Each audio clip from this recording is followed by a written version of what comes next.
Welcome to On Purpose Coaching, where we challenge you to do better on purpose.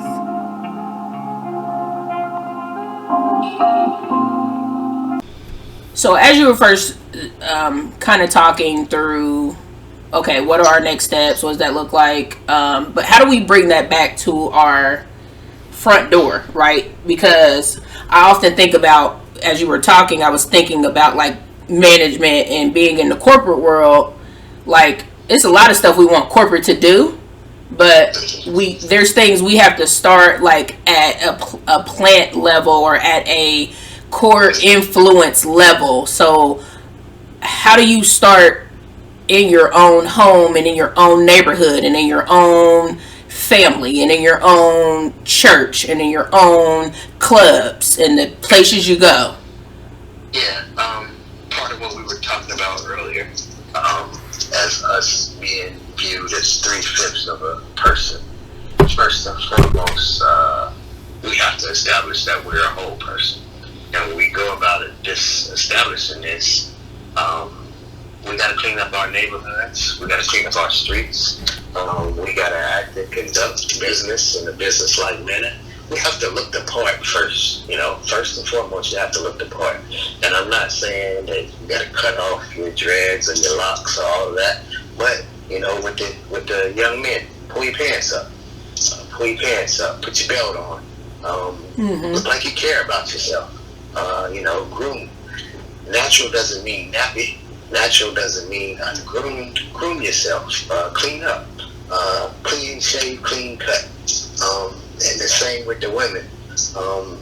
Cover yourself up some. But these are things that we need to start doing in order to be taken seriously. We got to take ourselves serious first. Right. We got to love ourselves first. Once we love ourselves, then we can go about loving our community, and we can get everybody get back into church or whatever you believe your religious preference is. Get into it. But these are things, keep the black on black violence down to a very minimum. Learn to communicate, and arguing is fine, but there ain't no need to shoot nobody up. Work together as a community. If you don't got, I got this week, let me help you out. But remember, next week or next month when I don't got, remember I helped you, and do the same for me. Each one teach one. We gotta, it takes a whole community to raise a child, and they gotta get back to that. Okay. Get back to that. So that makes sense. So, but for you, if I was just to utilize you as an example, how do you start that process in your own home? What are some actual action steps? What does that look like for you? For me, I mean, not to sound, I don't want to sound whatever, but inside my own home, I do a lot of those things already. Okay. The issue that I have is outside of my home. I have another child through previous marriage, relationship. Yeah.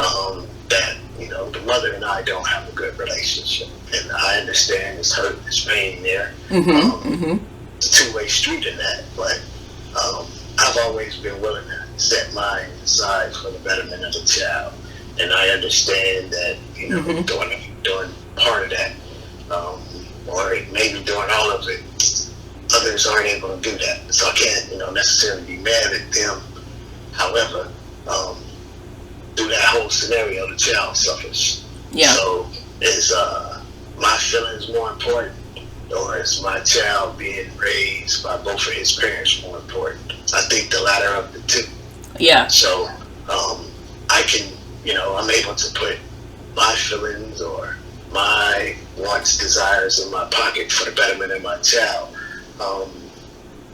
That would be what I would, I would love for that to happen with my son. To be able to, co-parent and co-parent. Yeah. We have to get a better grip on that. That's one thing that I wasn't able to mention, but I'm glad you asked that question. Mm-hmm. We have to be able to co-parent. It Mm-hmm. doesn't all the time work out. Mm-hmm. Sometimes a relationship doesn't work out. It doesn't, go the way that you planned, intended to, or whatever. But you have to be an adult about it. You have to be an adult about it. You have to handle business. Ultimately, the child didn't ask to be here. Mm-hmm. And, let's handle it and address it in that manner. But we have to be two adults about that. And that would be something that's very important. So me and myself, if it would be something that I would love to address and change, it would be that. Okay.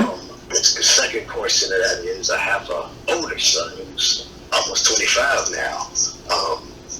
It's some things that I try to install in him, teach him, and show him, and guide him. He took some of it he did not.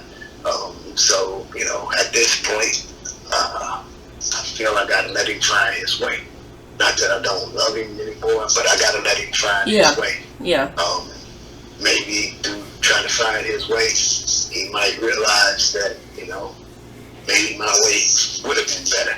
Right. Or it could at least help me through this portion of my life till I could have stepped stone, piggyback to something else. So, us as black men, fathers, black sons, have to get a better communication dialogue. Better communication, better interaction, learn to express ourselves a little bit better, regardless of whether you got to get emotional or not. The big thing is to get the point across, to be heard and understood, and quote unquote action is the underline of all this. Yeah. And it might not all happen at one time. Right. At least you have a plan and you're moving in the right direction. Okay. No, that makes sense. That's kind of why I was asking, because I even think of team dynamics, right? Teams break apart, fall apart. People stop coming to team meetings because the vision or the scope of what needed to happen got too big. And usually when things get too big, people bail, right? People decide to not move forward. People decide to, that's too much. It needs to be, I think, which is why my questions were geared towards that, or how do I get to bite-sized pieces? How do I get to feasible, real, practical steps of change and improvement for this, for us to move forward as the minority, so to speak, in a positive direction? Yes, no, I get it. One thing that I will say, and you mentioned that teams break apart. Yes, that does happen. Sometimes you outgrow one another. Mm-hmm. Sometimes you need to go a different route. Sometimes your destination isn't your teammate's destination. Mm-hmm. You guys almost never have the same total journey together. Right. So I would say that it's nothing wrong with being prideful, but don't let your pride get in the way of things. Like a lot of times it's just a pride issue. Your pride, individual pride is hurt, or your feelings is hurt, or you feel that you deserve this, or you feel that you did this, that, or the other. And just remember, and for myself, and I don't know about others, your reward is your reward. It's not always a monetary thing. It's not always a monetary thing. I don't always look at a reward as being the monetary item. Sometimes the reward is seeing the other person grow, seeing the other person enjoy it, seeing a smile on the other person. And one thing that I have learned, that it's not about the destination, it's all about the journey. Yeah, exactly. Yes. Yes. Journey is everything. Agreed. Yeah. So if more people looked at it that way and enjoyed the journey, I think it will make a lot of things better, or put a lot of different things in perspective. Right. You even mentioned like having a lead person, or having someone that's kind of leading the charge, because keeping with the team's example, right? Teams go through 4 stages, right? Forming, storming, norming, performing. That's essentially what we have to do as the minority, is to form together. But then there will be storming, where people, to your point, will have different approaches. People will have different mindsets. People will be coming from different level, so to speak. There may be some people who are further along in life, kind of thriving. There may be some people, to your point, that we still working on how to get out the hood. So how do you, in your opinion, how do you move from that storming to norming phase so that we can eventually start performing together?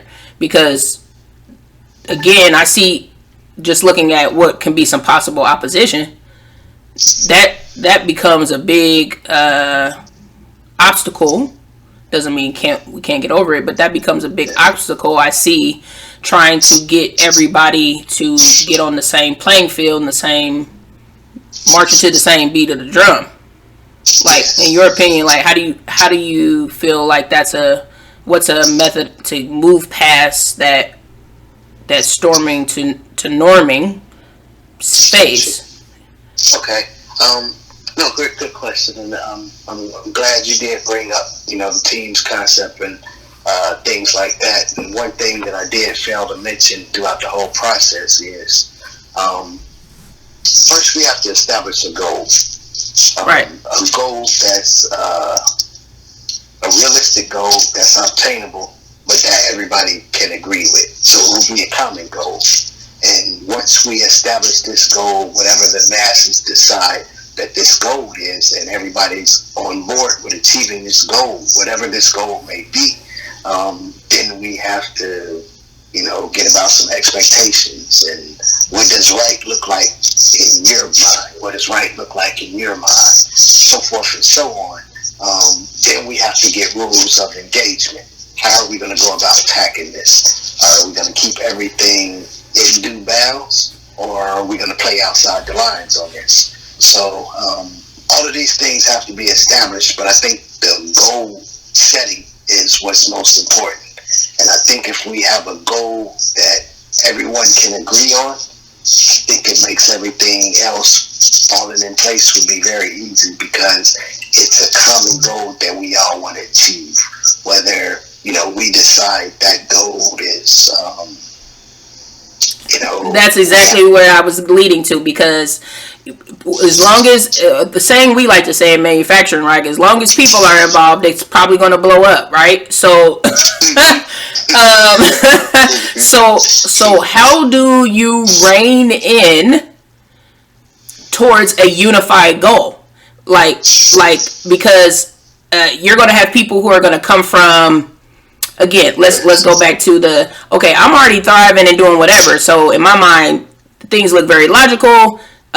We need to stop, police brutality. We need to get better education. We need to get equal pay and not have minorities not, functioning in that way. Then we're going to have somebody who's kind of like middle of the road, who's like, I care about what's happening in my neighborhood and how, I feel like people are being targeted, and their focus is more on their everyday life. And then you have people could be at the very other end that's like, I'm just trying to get food on my table.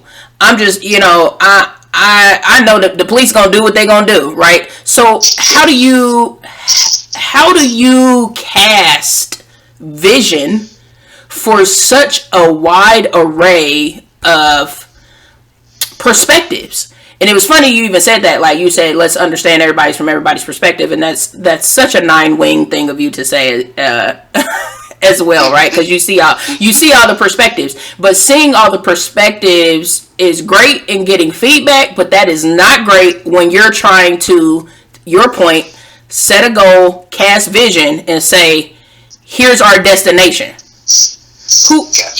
How do we get to the here's our destination? Well, and you kind of help bring it into focus for me. Mm-hmm. But if you notice, I said, you do it for the masses. Yes. Which is the majority. Right. What I would do realistically is I would send out some kind of survey or Mm-hmm. something, or take some kind of survey Mm-hmm. and get the information back. But to use your scenario, you gave me 3 different entities. Mm-hmm. Mm-hmm. Within those 3 different entities, you kind of talked about everything that I talked about doing, from the ground up Right. to reaching the goal. So if we got to attack this goal in levels of phases, Okay. and we attack it in levels of phase 1, phase 2, and phase 3. Okay. Within those 3 phases, we've accomplished all 3 of those people's problem. Yeah. We've Yeah. taken care of all 3 Yeah. of those people's problem. Yeah. We fixed the community problem on the second level. On the first level, when we was taking care of our community or getting our communities up to par, we provided jobs and so forth. So now you're able to get that food. And if your neighborhood environment isn't drug infested anymore, and it looks like what the rest of society looks like, it's going to stop. A lot of the police involvement is going to stop, coming through, because they have no reason to come down here anymore. Right. And so those are 2 levels of it that's taken out. And then on the 3rd level, when you talked about the person being well off, but they just want to stop an injustice. Right. And then that's when we can totally concentrate on the injustice part.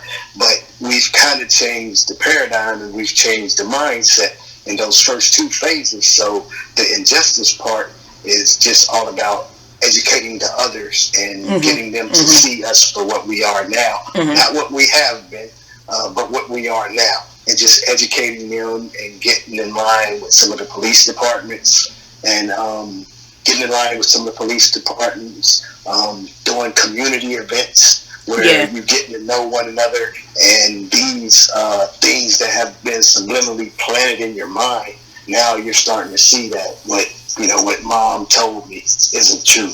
What dad said about them isn't true. They're actually nice people. They they dress just like me, or we talk about the same thing. We have some things in common. So, and getting to educate them on the history, where they can understand that, yes, they were dead wrong, some things were done wrong, some rights were kept, so forth and so on. So in doing all that, you will, and definitely if you do it in phases, because you can't do it all at one time, and doing it in phases, you will accomplish covering all 3 things that you brought up.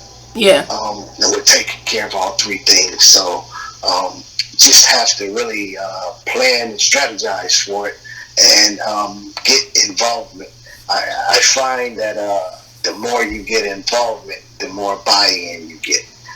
To get buy-in, you have to let the people be willing participants. So you got to get their ideals, you got to get their wants, you got to get their needs. They have to be addressed. They have to feel like they're part of this movement. And it's not only going to be the minority that needs to be part of this movement, but it has to be the majority too that are part of this movement. And if some way, somehow we're able to get everybody involved with it, I think it's a plus for all. Yeah, that makes sense. That makes a lot of sense. And that's also like what you were talking about, our brother Farrakhan, like in the way that, the Muslims here have a set up structure. And that and even as you were talking, it's just so funny. And I guess this is just how God is downloading it to me. I'm just thinking again, like having it set up like a business, right? So we got folks that are within communities, that's kind of like a community leader that people are able to talk to, bring concerns, to your point, help prioritize what needs to happen in the neighborhood, bringing up some of the opportunities and major opportunities. And then that community leader then reports up to the area leader, right? And then they're talking through like how to get them resources and support, and when things are going to happen, prioritizing things. And then that area leader is then reporting up then through like a city leader. And the city leader is then leading and guiding and understanding resources, support, prioritization, and then up and through to the state, right? So yes, it would have to be a system, so to speak, like that in place. you're gonna make me bring out my army, and I didn't really want to. But well, we use what God gave us to help us do the reform, though, right? yeah, That's, I mean, yes, yeah. yeah. So yes, if I could equate it to the military and to the army, and it would be almost set up like a task force or a battalion or a division, so to speak. In your division, you have several battalions throughout it. Each one of those battalions have a battalion commander, and they have a battalion sergeant major. And then from the battalions, you have your company levels, and then for your company levels, you have your platoons, and then you have your squads. And in the army and in most military, most branches of service, it's broken in. You have the officers and you have the enlisted. And traditionally, the officers, they usually come with the rules and the guidelines. They will have the vision. They carry that vision to the non-commissioned officers, which are the higher enlisted ranks. They give them their vision, what they want done. Usually, I'm a little bit older, so usually the higher enlisted person will tell the officer, go have a seat, I got this, sir. Let you know when it's done.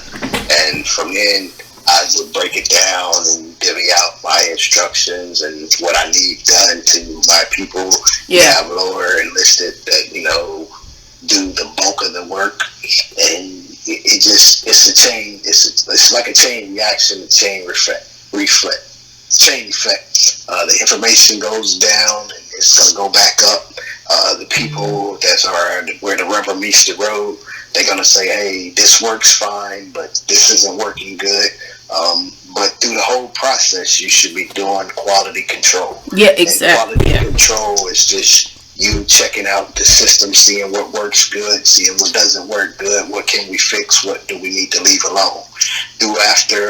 After each phase, I would sit down and have an after-action review and find out what went well. Yeah, lessons learned. Well. Yeah, what we're going to do differently. Yeah. Yes. And the constant communication being very important. But I need honest and I need consistent and I need clear communication. Yeah. I don't need you to be dishonest, because being dishonest, it hurts the wheel. Yeah. It hurts the wheel. So when we get this wheel rolling, it's going to be rolling. So you don't.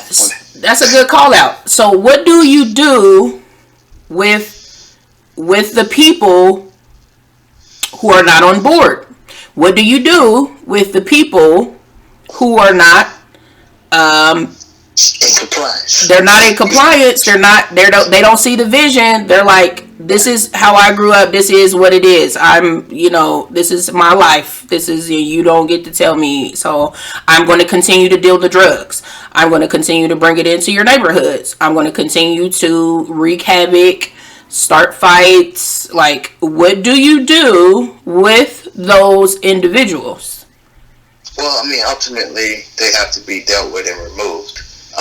You want to kind of do that in the most civil manner possible.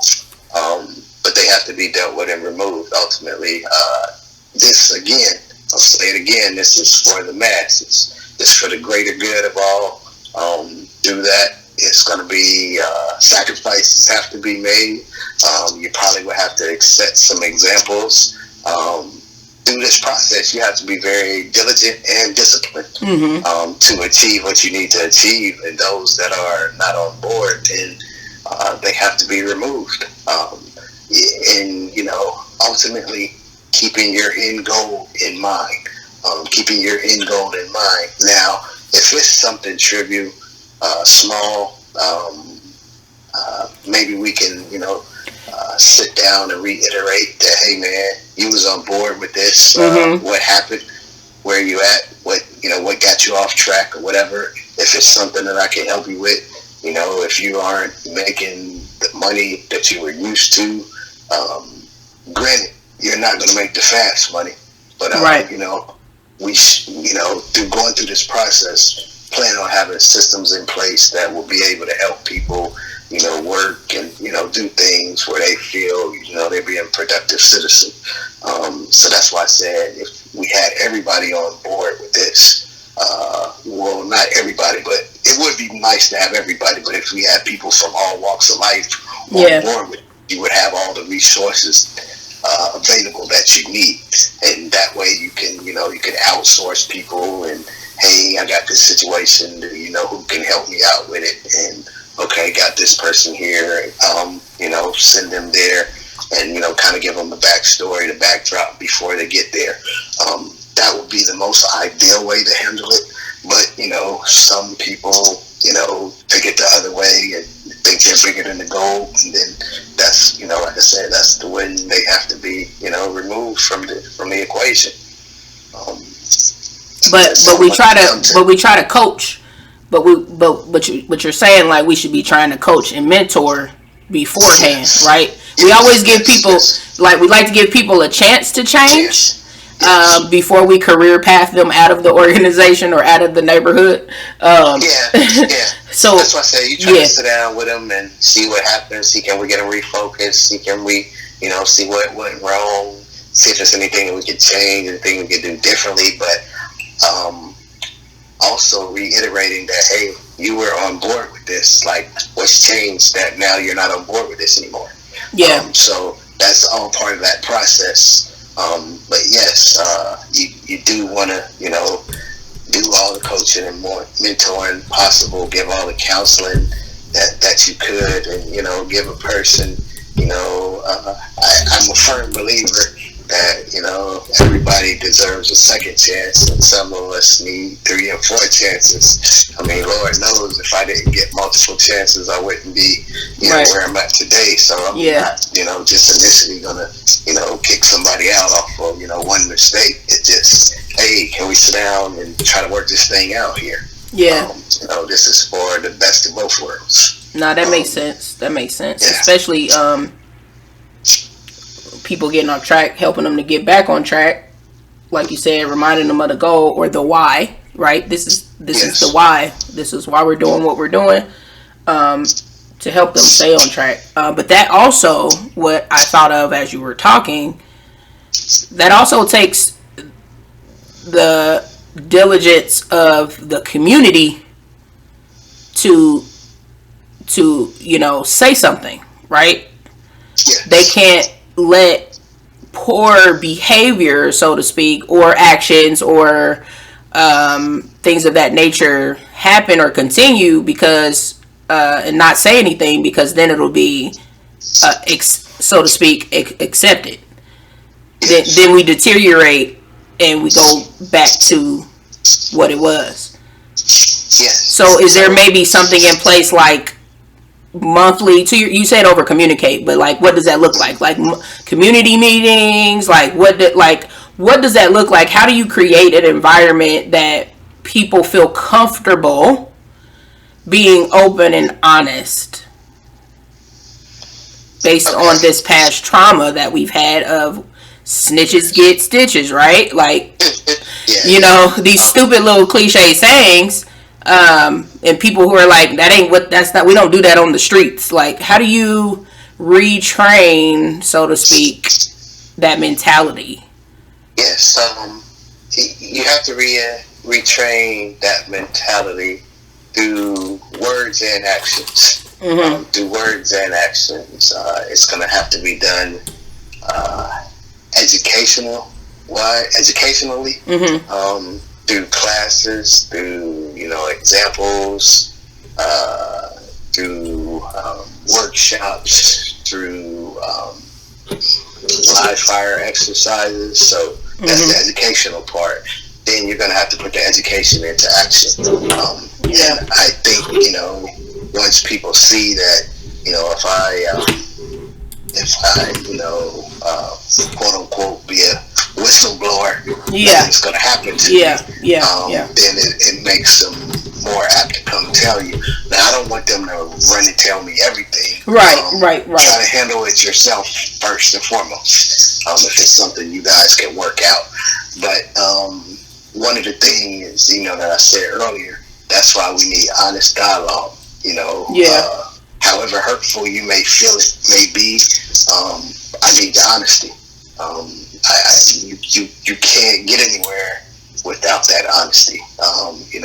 Ultimately, if you're holding a secret or you're holding it back, you're going to have some resentment, you're going to have some resistance, and all of that stuff. So, just be open and honest, and we can get through anything.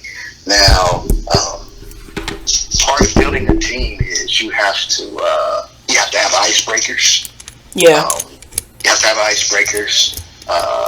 You have to have meetings, and you have to, before I get to the meetings, you have to have events where, social gatherings so people can get to know each other. Yeah. Doing the icebreakers so you can get to know them.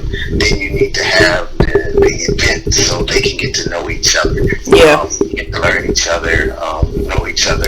Through work, you're going to get to know each other. Through working with people, you're going to get to know them. And then ultimately, you're going to have your meetings. You're going to have your meetings with your leaders. You're going to have your meetings with your workers, so forth and so on. And then you're going to have your meetings with your higher ups but we need constant feedback during this time. What's working, what's not working. Yeah. What would you like our next icebreaker to be? What would you like our next event to be? And since we're talking about family, you have to have family events too, where the whole family is involved, because ultimately we are a family and we have to get back to that. Being a family, being a community, that's what it's all about. So you have to establish that kind of relationship where, hey, I'm not your dad or anything. I might be your big brother or your cool uncle. That's, where I'm at with it. And let's have that, big brother, the little brother relationship. Let's have that uncle to, nephew relationship, that mother-daughter relationship, down to, niece relationship. Let's have those, and let's, talk, and let's give honest feedback to one another, and let, one another respectfully know where we stand at. To get respect, you gotta give it. So let's be respectful to each other. Let's treat each other how, we want to be treated. Biblically, it says, treat your neighbor better than you're going to treat thyself. Yeah. And, that's one of the things that you will have to drive home too. But, it's going to be a whole bunch of, educational stuff that's going to need to be done to change the mentality and the mindset. And it's just not going to happen overnight. It's going to take time. When we go to us as soldiers, when we go to basic training, we don't show up at basic training and Monday and Tuesday we a soldier. Don't happen like that. It's phases, it's levels that we have to go through, and during each of these levels, there's certain things that we have to accomplish to go back to what I was talking about with the phase 1, phase 2, and phase 3. Yeah. So by going through these phases, ultimately, you're going to get to your end goal. Now, and the reality, yes, some things are going to fall out. You don't want to, but some things are going to fall out. But we'll do our damnedest to keep everything intact and everything together. Right. And if we gotta, help some cross the finish line, then that's what we do, because it's all about the family and the togetherness.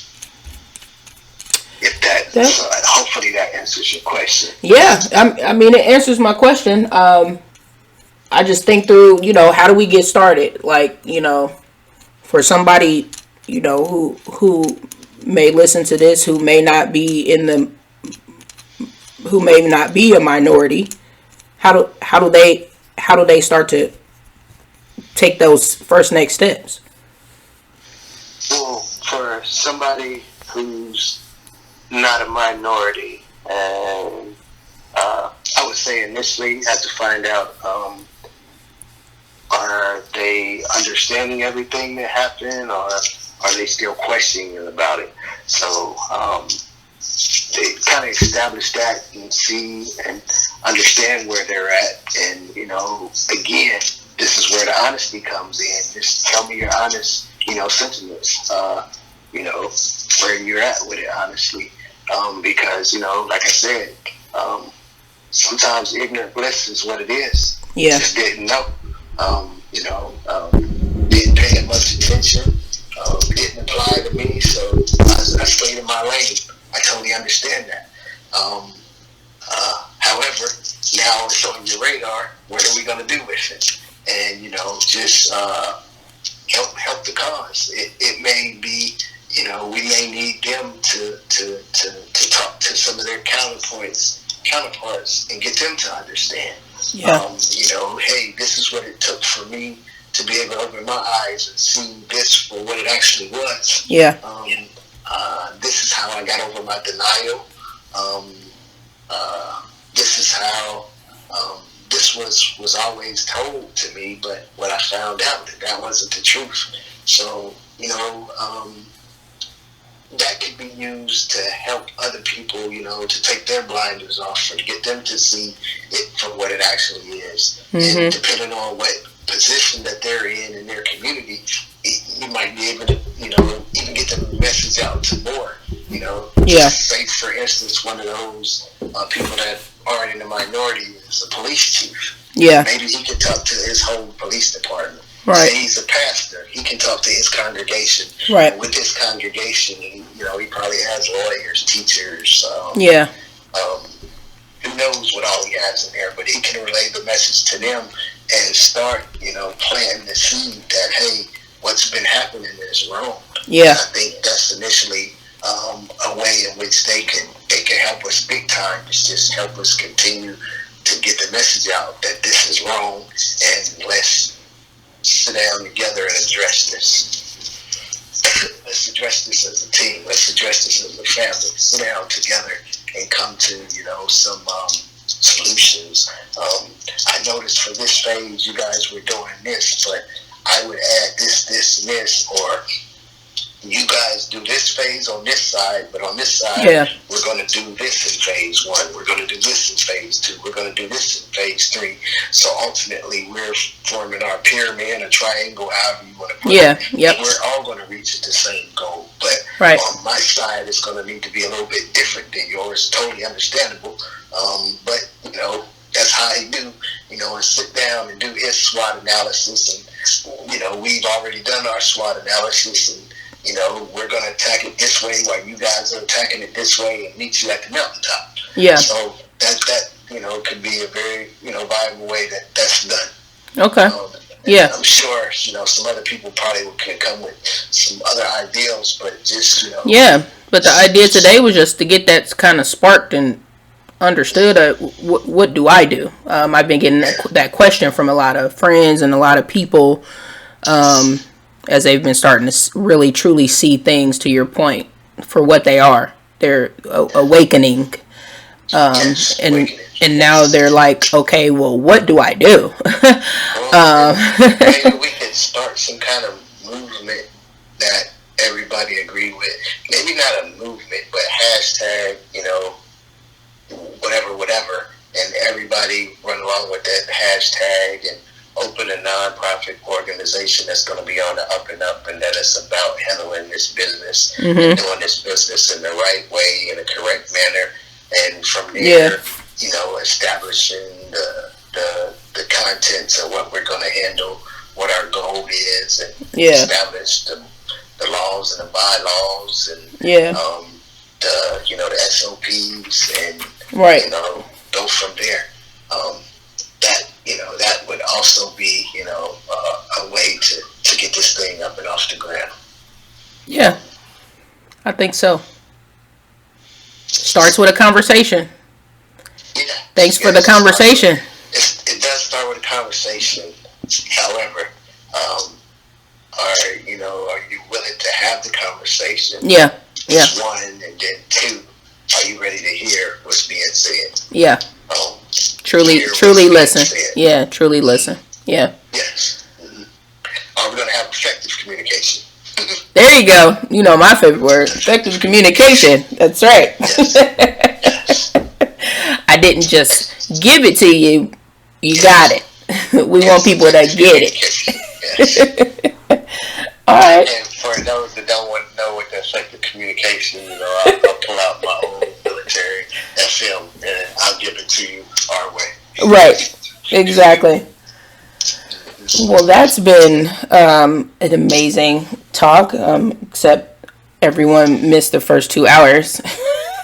Yeah, they did. But glad they heard the latter of how do we take practical steps to move forward in making change in this world that we're in right now.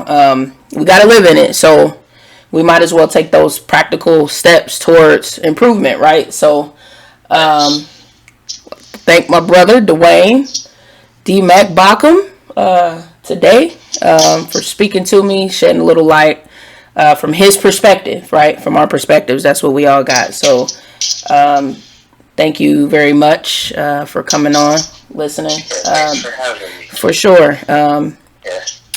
And this has been your coach, Joanie Bop, for On Purpose Coaching. And here's where we challenge you to do better on purpose.